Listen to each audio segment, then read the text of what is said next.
49 véhicules pour les préfets adjoints. C'est le président de la République qui a remis cet après-midi les clés de ces véhicules entièrement financés par l'Union européenne.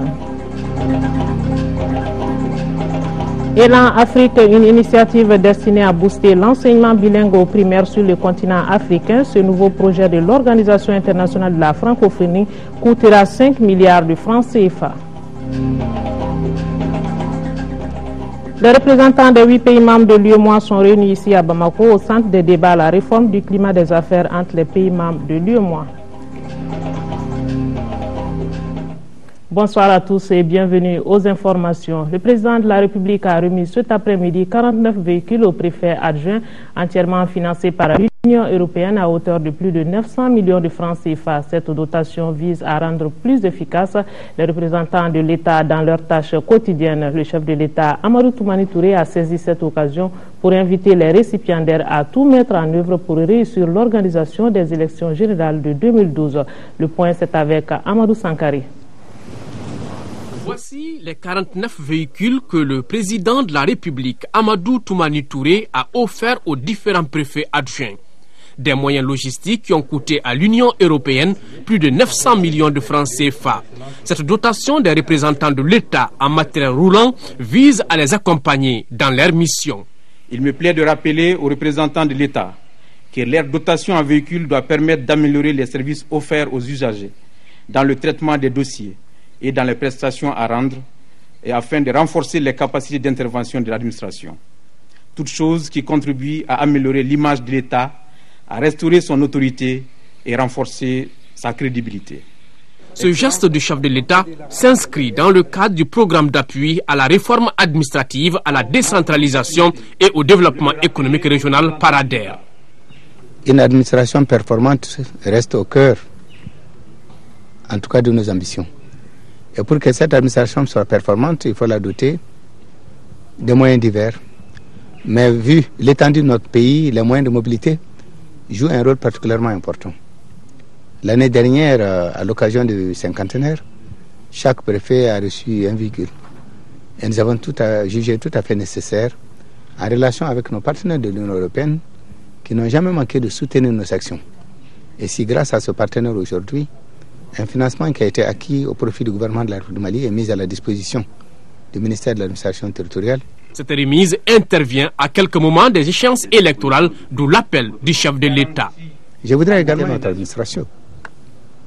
Je sais qu'elle s'organise, je sais qu'elle est prête pour une conduite matérielle, une organisation correcte, parfaite de toutes ces élections, et que les délais soient respectés et que toutes les dispositions soient prises à temps. Donc encore une fois, je l'ai dit, prenez soin de vos véhicules et retournez au travail. Désormais, les préfets adjoints disposent de moyens de déplacement adéquats pour faire face à leur mission. Nous en parlions hier, il s'agit d'Élan Afrique, une initiative qui va certainement booster l'enseignement bilingue au primaire sur le continent africain. Entendez par Élan Afrique, école et langue nationale en Afrique. Et c'est un nouveau projet initié par l'Organisation internationale de la francophonie et 4 autres institutions d'un coût d'environ 5 milliards de francs CFA. Le projet couvre 8 pays de l'Afrique francophone. Il s'agit d'accompagner ces pays dans la définition de leur politique de l'enseignement bilingue avec comme seul objectif garantir de meilleurs résultats scolaires. Brahma Traoré. Ce n'est pas encore la victoire, mais c'est certainement une avancée significative en matière de promotion de l'enseignement bilingue au primaire. Il s'agit de l'initiative Élan Afrique, c'est-à-dire École et langue nationale en Afrique. C'est un nouveau projet qui couvre le Bénin, le Burkina Faso, le Burundi, le Cameroun, le Mali, le Niger, la RDC et le Sénégal. L'objectif du projet est de valoriser et de promouvoir l'enseignement des langues nationales avec le français au primaire. En la matière, le Mali est considéré comme un modèle. Le Mali est précurseur. Dès les années 80, il s'est engagé dans cette dynamique de la pédagogie convergente. Les études des 20 dernières années nous ont prouvé que c'est un gage de réussite que de faire cette convergence entre les langues nationales et le français. Que ceux qui ont fait ce parcours ont mieux réussi que les autres. Il nous faudra beaucoup de patience, beaucoup d'engagement pour justement convaincre les parents, les enseignants, tous les acteurs sociaux que c'est la voie de l'avenir. Le projet Élan Afrique a deux composantes essentielles. La première est relative au développement de la politique d'intégration des langues nationales dans les systèmes éducatifs nationaux. La seconde concerne l'accompagnement des plans d'action des 8 pays en matière de planification linguistique. Ce projet qui s'étend sur 3 ans devra coûter à l'OIF et à ses partenaires environ 5 milliards de francs CFA, avec à la clé la réduction du taux de déperdition scolaire. Il est établi aujourd'hui que l'utilisation de la langue nationale, en garantissant le développement affectif et psychomoteur de l'enfant, libère son potentiel et lui offre la possibilité de verbaliser toute son expérience. Les langues nationales permettent la réduction des échecs scolaires, échecs dus à l'apprentissage précoce et difficile d'une langue d'enseignement étrangère au milieu. Pour marquer leur adhésion totale à l'initiative Élan Afrique, les 8 pays ont conclu avec l'OIF des protocoles d'accord. Par ces gestes, ils s'engagent à tout mettre en œuvre pour la réussite des activités du projet. Auparavant, les ministres en charge de l'éducation étaient à l'école fondamentale Ismaël Diawara à 15 Amboukou. Sur place, les visiteurs ont apprécié la qualité des cours dispensés et surtout le professionnalisme des enseignants.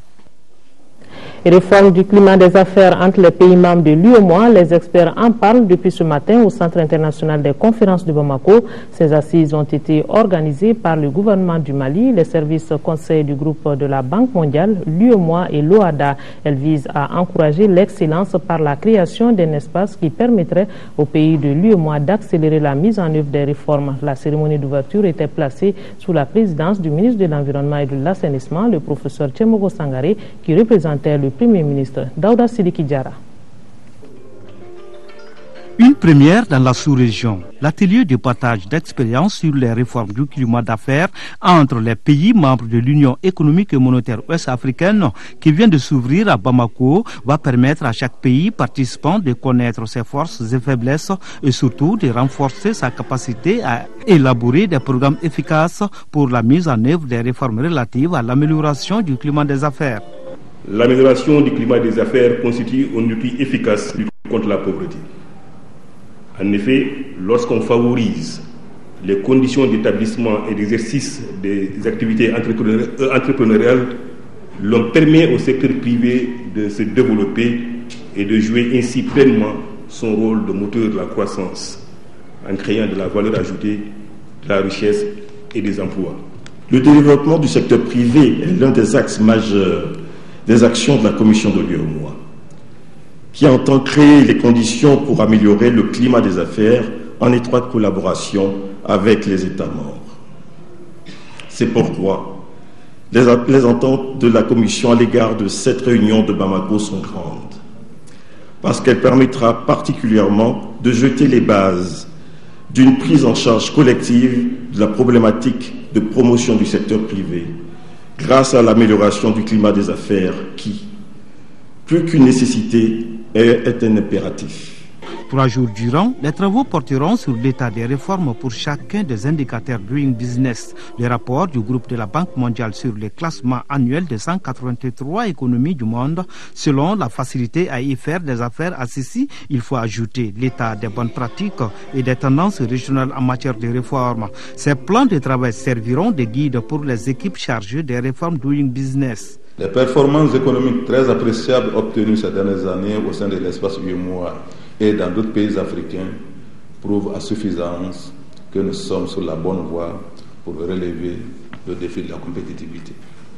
Cependant, pour maintenir le cap et atteindre cet objectif dans un proche avenir, nous devons continuer à nous donner la main pour mener des réflexions plus approfondies sur les mutations économiques en cours et renforcer continuellement l'environnement des affaires. Prennent part à cet atelier 80 représentants du secteur public et privé de l'espace communautaire ainsi que des experts du groupe de la Banque mondiale et de l'OADA. On note également la présence de la Guinée-Conakry et du Rwanda.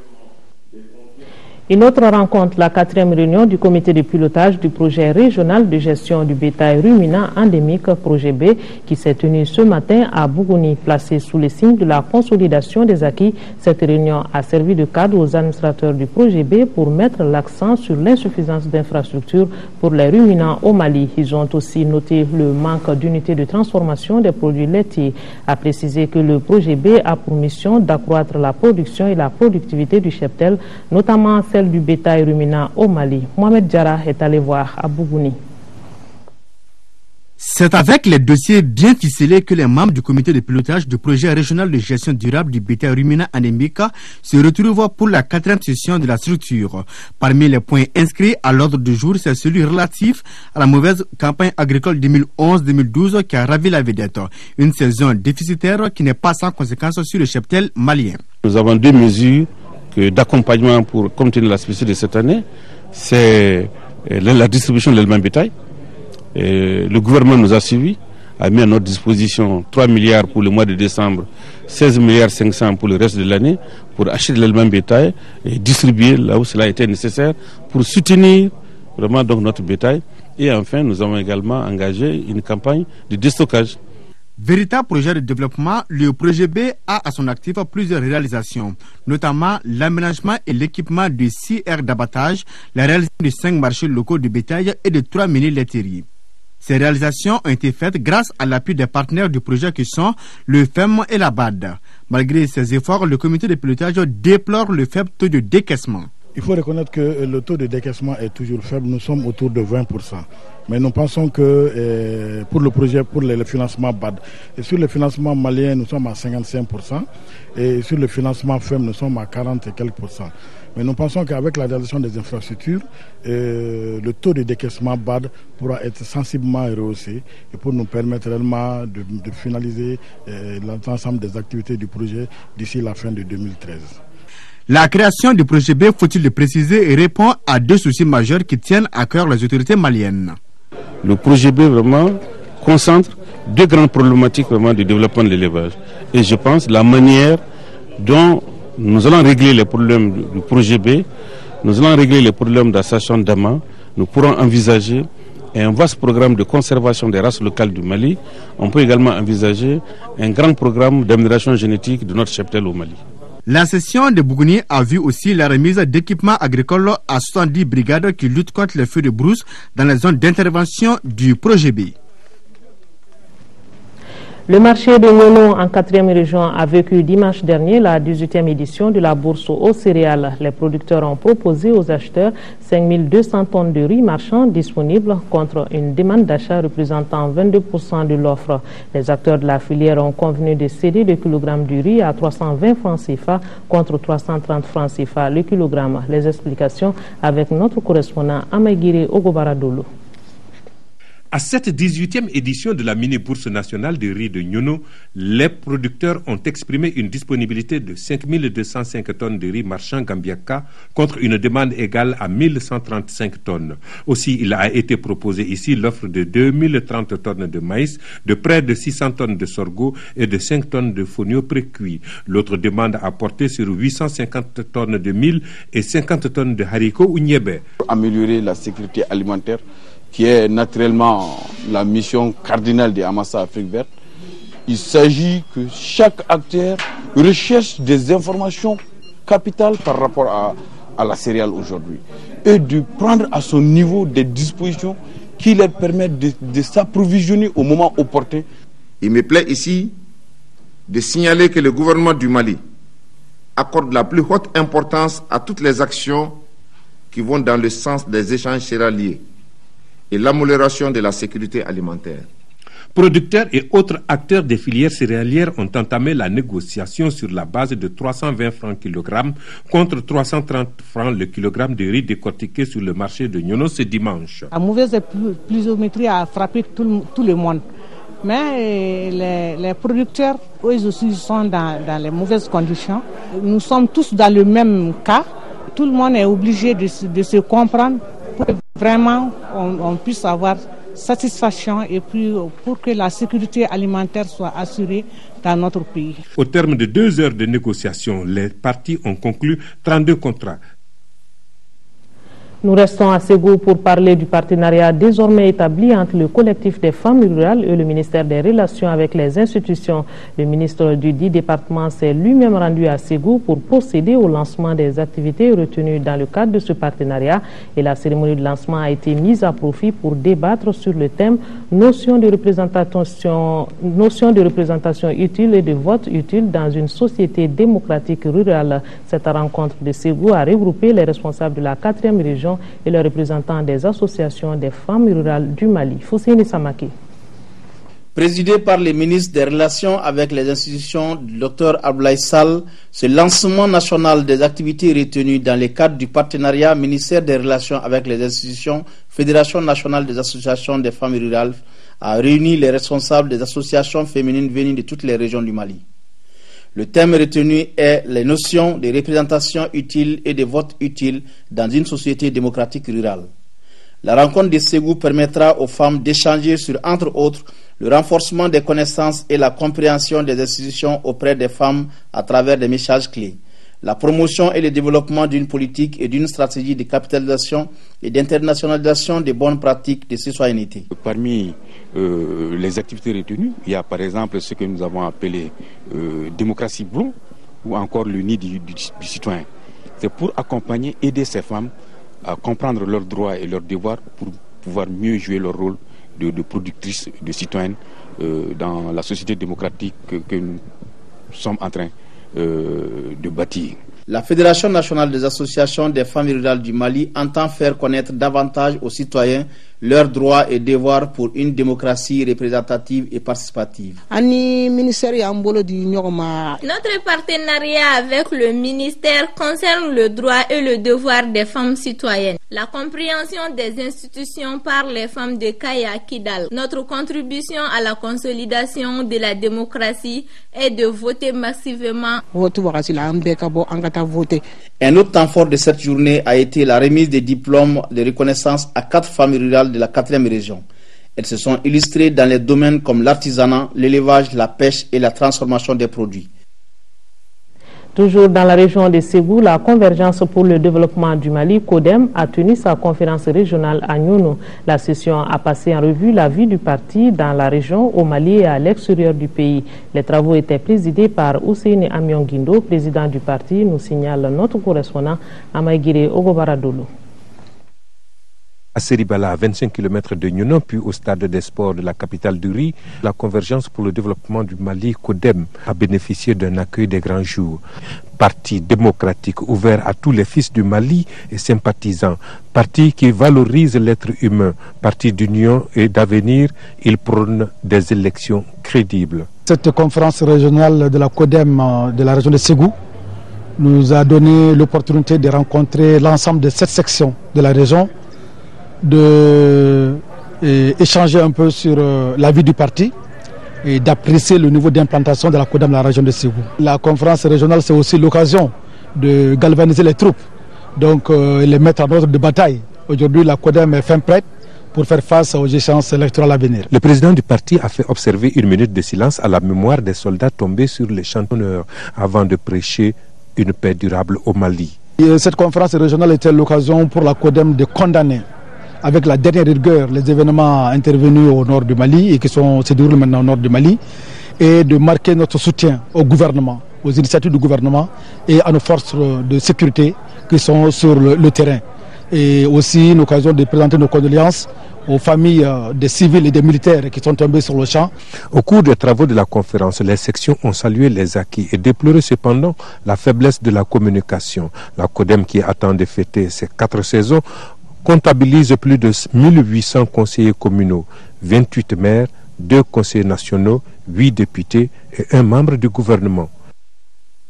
La Convention pour la Renaissance Faso Niétaka a investi son secrétaire général candidat à l'élection présidentielle de 2012. C'était à l'issue du premier congrès ordinaire du parti. Cette investiture de Ousmane Diaye dénote de la volonté du parti CR Faso Niétaka d'apporter leur pierre à la construction nationale. La cérémonie d'investiture s'est déroulée à Sikassou. Commentaire Brima Kone. Ousmane Diaye, secrétaire général de la Convention pour la Renaissance CR Faso Niatara, est investi candidat de son parti à l'élection présidentielle de 2012. Cette investiture traduit la volonté des responsables du parti d'atteindre leur objectif. En ma qualité de secrétaire général, j'irai chercher la magistrature suprême en votre nom et ensemble. La Convention pour la Renaissance, CR Faso Niatara, notre parti politique, vient à Sikasso pour vous dire ce qu'elle pourra faire pour le Mali d'aujourd'hui et le Mali de demain. Nous ne pourrons rien faire tant que nous ne sommes pas unis. Nous allons participer à la recherche des solutions à l'ensemble des problèmes du Mali. Je serai à cet instant le premier Malien intéressé par Koulouba pour régler vos problèmes. La Convention pour la Renaissance CR Faso Niatara se propose de lutter contre le chômage tant dans le secteur public que dans le privé. Personne ne viendra à notre place pour nous donner une stabilité. La CR Faso Niatara, qui consacre à la femme malienne, est l'âge volet de son programme de gouvernance. Ce parti d'avenir voudrait d'égalité de changement entre hommes et femmes. Seul le mérite doit être pris en compte. Pour cela, rien que cela, j'invite les femmes de Sikasso à s'inscrire massivement sur la liste électorale pour prendre leur destin en main. Les problèmes de l'éducation, c'est au centre de nos préoccupations. Les problèmes de la santé, c'est au centre de nos préoccupations. Les problèmes de l'emploi en général, c'est au centre de nos préoccupations. Les problèmes de la promotion de la femme, c'est au centre de nos préoccupations. La décision de présenter un candidat à l'élection présidentielle de 2012 a été prise lors du premier congrès ordinaire tenu à Sikasso les 21 et 22 janvier 2012. Pour mémoire, la Convention pour la Renaissance CR Faso Niatara est créée le 13 juin 2009 à Bamako. Fin des travaux du premier congrès national des jeunes arabes du Mali à Tombouctou. Un bureau de 25 membres a été mis en place avec à sa tête Moulay Malik. Les délégués venus de toutes les régions du Mali ont rendu hommage au président de la République, Amadou Toumani Touré, pour tous les efforts qu'il déploie dans le cadre de la restauration de la paix. La rencontre a débouché sur un plan d'action qui prend en compte l'ensemble des préoccupations de la jeunesse, emploi, santé et éducation. Yeya Tandina. La rencontre de Tombouctou a permis la mise en place d'un bureau exécutif national de 25 membres. Nous, jeunesse arabe de ce grand et fier pays, soutiendrons les pouvoirs politiques à créer les conditions de nature à développer ces sentiments. Et parmi celles-ci, la stabilité occupe une place de choix. C'est pour nous, jeunes arabes, l'occasion de lancer un vibrant hommage au chef de l'État, Amadou Toumani Touré, et à tout son gouvernement pour tous ces efforts déployés pour permettre à toutes les communautés de se sentir responsables de leur destin. Les différents intervenants ont salué l'initiative et ont encouragé les jeunes à prôner l'unité. Je tiens à vous féliciter. Je félicite aussi le nouveau bureau qui vient d'être élu. Je pense aussi que c'est la première fois dans notre pays qu'il y a eu un tel événement où tous les jeunes venant de part et d'autre de ces pays, les jeunes arabes et de l'extérieur, se sont réunis pour mettre ensemble un bureau. Ce qui montre que ces jeunes aujourd'hui sont déterminés au fond de leur cœur pour vraiment aller de l'avant et pour se battre pour ce pays. Ce nouveau bureau des jeunes arabes du Mali comprend 2 femmes et a bénéficié du soutien du Conseil national de la jeunesse du Mali. L'hôpital de Gao vient de tenir la 10e session ordinaire de son conseil d'administration et ce sont tous les documents techniques et financiers qui ont été soumis à l'appréciation des administrateurs. À l'issue des travaux, les administrateurs ont constaté que les objectifs de 2011 ont été atteints à près de 75% et le budget 2012 a connu une amélioration. Il est chiffré à plus de 856 millions de francs CFA. Bouakar Bablin Touré pour le compte rendu. Au cours de cette 10e session ordinaire du conseil d'administration de l'hôpital de Gao, des questions relatives au procès verbal de la 9e session, le rapport d'activité de l'état d'exécution du budget au 30 septembre 2011, le plan opérationnel 2012, le manuel de procédure administrative et comptable de l'hôpital de Gao sont entre autres points examinés. Après amendement, le document a été approuvé et adopté par l'ensemble des administrateurs avec à l'appui 6 recommandations formulées au compte de l'année 2012. 1. Il s'agit de créer un cadre de réflexion pour débattre des frais de réflexion et évacuation. 2. De mettre en place une commission de réflexion pour la révision des tarifs et soumettre à l'approbation du conseil d'administration. 3. Mettre en place un point focal pour le suivi de la mise en œuvre de l'assistance maladie obligatoire. 5. D'établir les besoins du personnel et soumettre au gouvernorat pour la transmission au ministère de la Santé. Et enfin, prendre des doléances auprès de la CANEM pour le paiement des arriérés. Au titre de l'année 2011, l'hôpital de Gao a réussi des avancées significatives en matière de renforcement des capacités et d'amélioration de la qualité des soins grâce aux efforts de l'ensemble du personnel. L'objectif général a été atteint pour les activités cliniques et une mobilisation globale des financements à hauteur de 70,23% a été enregistrée. C'est le lieu pour moi de féliciter la direction et l'ensemble du personnel pour les efforts consentis en vue de l'atteinte des objectifs de 2011. Pour l'année 2012, le budget de l'hôpital de Gao s'élève à plus de 856 millions de francs CFA en recettes et en dépenses, malgré la diminution de la subvention de l'État à hauteur de 5,34%. En 5e région, l'école de Boro, dans la commune rurale de Soroli, cercle de Badjangara, dispose de 3 nouvelles salles de classe. L'infrastructure qui a coûté plus de 19 millions de francs CFA a été réalisée avec l'appui financier de la fondation allemande Oser der Hoffnung Eve. L'occasion était bonne pour donner un nom à cette école, celui de Bongo Tapili, celui-là même qui a fondé le village de Boro, nous dit Yacouba Maïga. Les 3 salles de classe entièrement équipées de tables-bancs et d'autres mobiliers scolaires ont coûté 19 678 000 francs CFA. C'est le fruit de la coopération entre la fondation allemande Hauser der Hoffnung Eve et la population de Boro à travers un fils du terroir en la personne de Mamoudou Tapili. Et leur souhait est que cette école soit bien utilisée par les jeunes d'aujourd'hui et les jeunes du futur qui aient aussi à l'avenir beaucoup de courage et aussi des grandes idées pour agrandir cet établissement. Votre générosité témoigne de la fructueuse dynamique partenariale que votre pays, l'Allemagne, entretient avec le nôtre depuis les premières heures de notre indépendance. La population de Boro, dans toute sa composante, avait le sourire aux lèvres puisque l'inauguration des salles de classe consacrait aussi le baptême de la toute première école du village qui porte désormais le nom de Bongo Tapili, fondateur du village de Boro. Avec le démarrage des cours, finit donc le calvaire des enfants qui parcouraient chaque jour une distance de 3 km pour se rendre à l'école du village voisin de Koundougou-Lourgoumé. La réussite d'une école dépend en grande partie de la présence permanente des maîtres qui ne doivent ménager aucun effort pour assurer une bonne éducation des enfants à eux confiés. Du chef du village de Boro au sous-préfet de Bandiagara, en passant par le directeur de l'école et les ressortissants du village à l'extérieur, tous ont salué et loué l'exemplarité de cette coopération qui contribue selon eux au développement socio-économique des communautés. En plus des 3 salles de classe, le partenaire allemand a réalisé également une unité de production d'échalotes au profit des femmes de Boro. Ici à Bamako, la communauté chinoise du Mali a célébré hier après-midi la traditionnelle fête du printemps placée cette année sous le signe du dragon d'eau. C'était au Centre international des conférences de Bamako.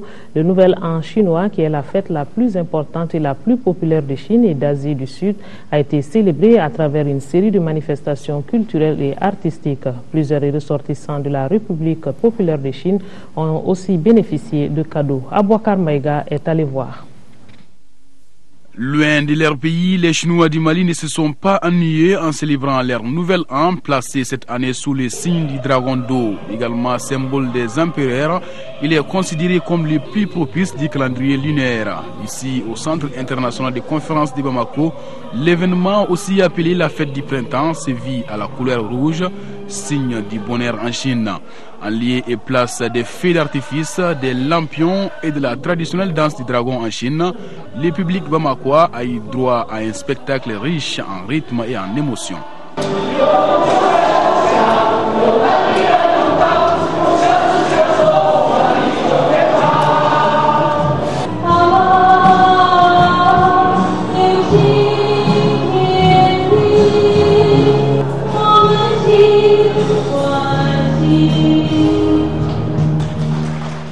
Les Maliens sont gentils.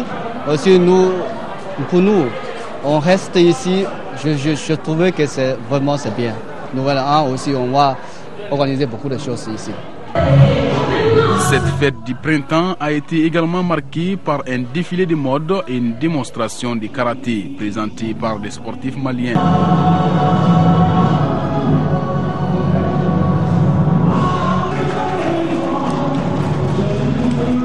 Les élèves du lycée Askia Mohamed ont aussi apporté leur pierre à la réussite de la fête. Les militaires chinois en service au Mali ne sont pas demeurés en marge de la manifestation.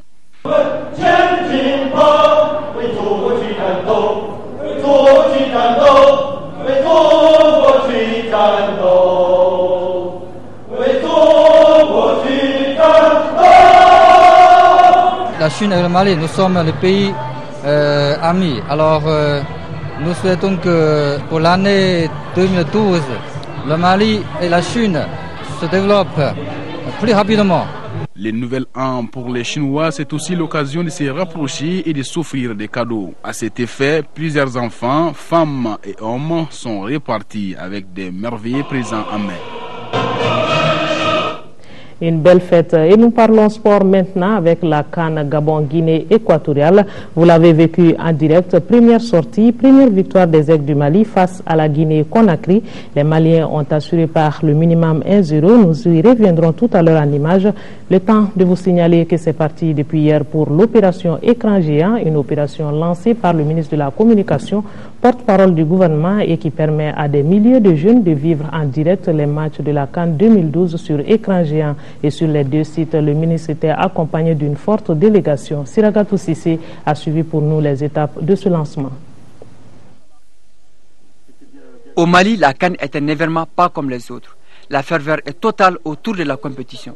Pour la vivre et faire vivre les matchs en direct et en intégralité aux habitants de certains quartiers du district de Bamako, le ministère de la Communication, en partenariat avec l'AMAP, l'ORTM, l'ANCD, Agence nationale de la communication pour le développement, ex-CESPA, a renoué avec la tradition en érigeant des écrans géants pour permettre de suivre à temps réel tous ces matchs. Vaste opération, la projection de ces matchs crée l'ambiance et facilite l'intégration entre les citadins. 6 sites ont été retenus. Sangarebougou en commune 1, Bakaribougou en commune 2, Stade Mamadou Konaté en commune 3, Sebeninkoro en commune 4, Daoudabougou en commune 5 et Yirimadio Missabougou en commune 6. Le ministre de la Communication, porte-parole du gouvernement, Sidiki Mfa Konaté, s'est rendu sur le site de Yirimadio pour lancer l'opération. Une initiative saluée à plus d'un titre. Je suis très ravi de voir les écrans, surtout dans l'ancien village. Tous les jeunes sont très contents de ça. Donc, ce sont très très ravis. Et puis de voir le ministre dans notre quartier. Chaque occasion également concernant les événements importants, que ce soit la Coupe du Monde, que ce soit la Coupe d'Afrique et d'autres événements importants, on nous amène également un écran géant. Et cette fois-ci également, ça nous a beaucoup plu. À Daoudabougou, loin de la tension de la CAN, les inconditionnels restent malgré tout enthousiastes. Cette opération, c'est une bonne opportunité, surtout pour les jeunes. Cette opération est très bonne. Il y a à peu près 2 ans que je viens assister les matchs sur les grands géants ici.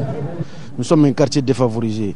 Avoir un écran géant de ce genre dans mon quartier, je suis très content. Chaque fois que l'opération a lieu, l'enthousiasme est là autour de l'opération et ça va droit au cœur des jeunes. Sur les 2 sites visités, la sécurité veille au grain. L'opération Écran Géant, c'est un édifice public que l'État a fait pour les populations. En tant que police de la cité, on se doit d'être là pour sécuriser les personnes et leurs biens. L'idée d'installer ces écrans géants sur les différents sites de la capitale est d'une utilité publique. Le gouvernement a une obligation de solidarité vis-à-vis des quartiers relativement défavorisés. Ce sont des quartiers qui n'ont pas toujours les commodités nécessaires pour suivre les matchs dans d'excellentes conditions. Où nous regardons ces matchs-là dans des espaces ouverts et nous sommes heureux que les forces de sécurité soient à nos côtés pour pouvoir sécuriser ces espaces-là. Et nous souhaitons également que, après chaque compétition, après chaque sortie des Aigles, que les uns et les autres puissent manifester dans l'ordre, dans la sérénité, pour ne pas créer des problèmes dans la circulation. Nous faisons en sorte que les forces de sécurité soient également là, que la circulation soit respectée et que chaque match soit suivi par des manifestations qui se font dans l'ordre, dans la sérénité, dans le calme pour éviter des dérapages. Grâce à cette opération, les populations vont prendre du plaisir à regarder les matchs au quotidien et dans les meilleures conditions. Oui, on va ajouter que l'opération écran géant est sponsorisée par Orange Mali. Qu'en 2012, la poule D est entrée en lice aujourd'hui à Franceville au Gabon. Le Ghana et le Mali sont les heureux gagnants de la soirée. Ils ont battu 1-0 respectivement face au Botswana et la Guinée-Conakry. Abdul Karim Kaba. Pour cette deuxième rencontre en phase finale de la CAN entre le Mali et la Guinée, le début est palpitant entre les 22 acteurs. Dans ce match, la première occasion est pour la Guinée. La frappe de Ibrahima Traoré est repoussée par le portier malien Soumaïla Diakité. Après 30 minutes de jeu, le Mali ouvre le bal par un tir limpide de Bakay Traoré. Sur ce but, la collectivité a été un grand atout. La pause intervient sur ce score de 1-0 pour le Mali. En seconde période, le jeu se durcit entre Maliens et Guinéens. Dans cette situation, les Guinéens essayent les frappes lointaines. Elles sont toutes repoussées par Soumaïla Diakité. Au finish, les Aigles gagnent par 1-0. Cédric Kanté et ses coéquipiers ont reçu certes l'essentiel, mais le jeu au milieu et dans l'axe de la défense reste à parfaire. Auparavant, le Ghana était face au Botswana. Les Botswanais qui participent pour la première fois à la phase finale de la Coupe d'Afrique des Nations n'ont tenu que 24 minutes avant de s'incliner devant le Ghana. Le but ghanéen est marqué par John Mensah. Malgré le reste des premières 45 minutes jouées dans le camp botswanais, aucun autre but ne sera marqué. Mi-temps, 1-0 pour le Ghana. À la reprise, les Botswanais reviennent avec de nouvelles intentions. 50e minute, la tête de Jérôme Ramatla Wakana, meilleur buteur botswanais en qualification, est dégagée in extremis par la défense ghanéenne. 65e minute, John Mensah sort sur un carton rouge suite à une faute sur l'attaquant botswanais. Bien que les deux sélections se sont créées pas mal d'occasions, on en restera là. 1-0 pour le Ghana, score final. Pour toujours du basketball maintenant, du 20 au 23 janvier dernier, s'est déroulée la 4e conférence des dunes de Gao. Au total, 10 formations ont compéti et c'est CPFB de Faladje qui se classe premier chez les filles et chez les hommes, c'est le Debo de Mopti qui prend la première place. Envoyé spéciaux à Gao, Massa Doumbia, Assasoumari. Les lampions se sont éteints sur la 4e édition de la conférence des dunes à Gao. Cette conférence est uniquement réservée aux minimes pour la première fois dans l'histoire du basketball malien.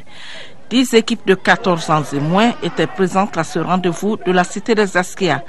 Après 3 jours de compétition sur 2 terrains différents de la cité des Askia, le terrain du stade de l'Indépendance et celui du stade Kassé Keita. Le classement à l'issue de cette 4e conférence des dunes est le suivant.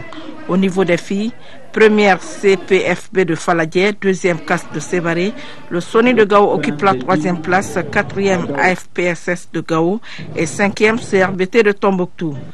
La première place chez les garçons est revenue au Debo Club de Mopti. 2e Calaban Sport, 3e CRBT de Tombouctou, le Sony de Gao est 4e et l'AFPSS de Gao ferme la manche. Les 3 premières places seront primées. Première 100 000 francs CFA, deuxième 50 000 francs CFA et 25 000 francs CFA pour la 3e place. La meilleure révélation féminine a été Zeynabou Cissé, 10 ans du CRBT de Tombouctou, et la révélation masculine est Siaka Samake de Calaban Sport. Le prix du meilleur marqueur est revenu encore à Siaka Samake, 44 points, et celui de la meilleure marqueuse à Orokiatou Togo du CPFP de Faladier, 46 points. Un bilan bien apprécié. La grande participation de toute la jeunesse au niveau des ligues qui ont été conviées, qu'il s'agisse de garçons ou de filles, nous avons enregistré une belle participation des jeunes. Il y a eu beaucoup de révélations, qu'il s'agisse de jeunes filles et de garçons. La prochaine conférence, ce sera ce mois de février à Ti.